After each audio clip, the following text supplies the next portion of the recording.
A day in my life as a dalagang Filipina in Australia. Lovejoy Hope! Edition!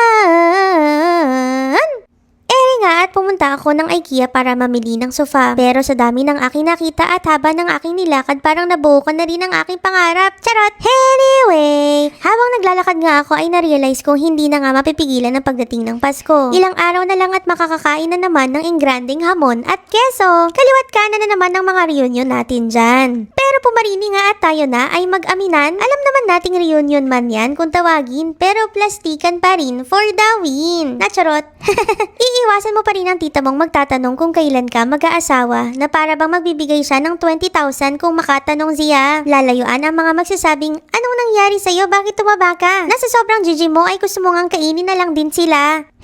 Yung reunion na akala mo puro Lovejoy Hope ang nananaig. Lovejoy Hope!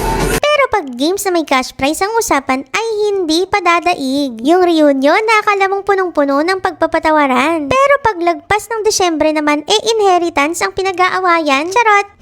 Family, magto 2026 na. Kung wala tayong magandang sasabihin, itikom na lang ang bibig natin. Nanggigigil ako.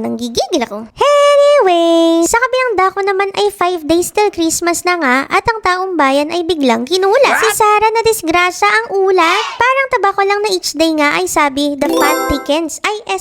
The plot thickens talaga. Sana susunod na rin ang mga buwakang kongresista. Nanggigigil ako.